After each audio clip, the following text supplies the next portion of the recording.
네, 이재명 대통령이 갑질 의혹이 불거진 강선우 여성가족부 장관 후보자에 대한 임명 강행을 시사하면서 정치권 파장이 계속되고 있습니다. 민주당은 갑질 의혹은 상대적이고 주관적이라며 철벽 방어에 나섰고요. 국민의힘은 이재명식 갑질 동료 인사라고 비판했습니다.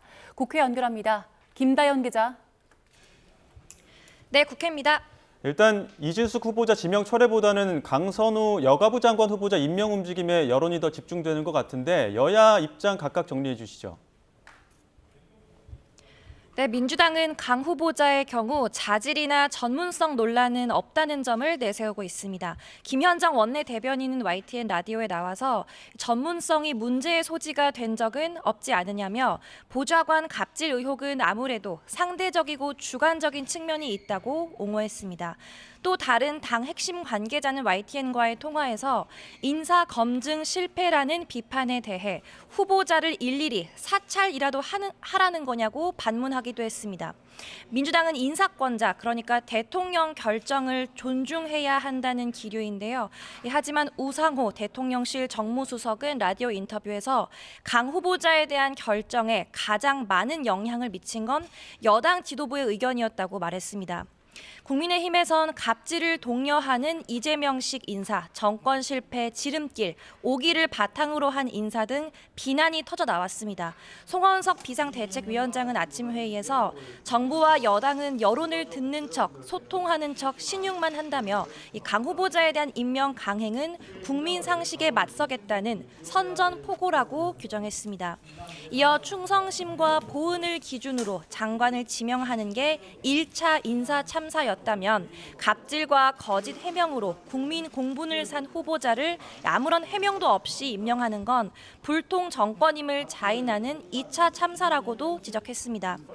김정재 정책위 의장도 대통령의 결정을 노골적이고 엽기적인 인사로 정의하며 지금이라도 국민 눈높이와 상식선 안으로 들어오라며 지명 철회를 요구했습니다.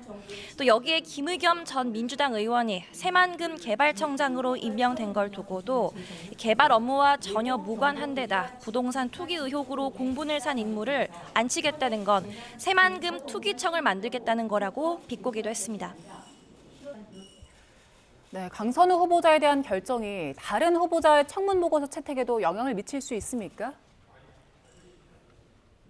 네, 우선 지명이 철회된 이진숙 후보자를 빼면 10명이 인사청문 보고서 채택을 기다리고 있는데요. 민주당은 일단 국민의힘이 협조하지 않으면 여당 단독으로 처리하겠다고 압박합니다.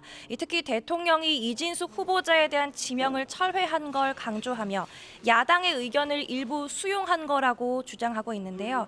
문진석 민주당 원내운영수석 부대표는 라디오 인터뷰에서 야당이 고집과 목리를 부릴 게 아니라 이젠 대통령의 인사권을 대승적으로 받아들여야 한다고 말했습니다.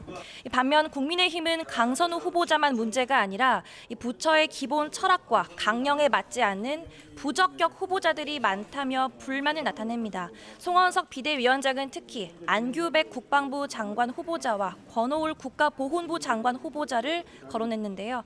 이 안 후보자를 향해서는 국방부 장관이 되겠다는 사람이 병적 증명서 하나 떳떳하게 내지 못하고 있고 또 권 후보자 역시 보훈 전문성이 없다고 지적했습니다. 일단 여야는 오늘 오후 환경부 김성환, 또 고용노동부 김영훈 장관 후보자에 대한 인사청문 경과 보고서 채택을 논의합니다. 야당 요구대로 강선우 후보자에 대한 지명이 철회되지 않은 만큼 보고서 채택이 보류될 가능성도 적지 않습니다. 지금까지 국회에서 YTN 김다연입니다.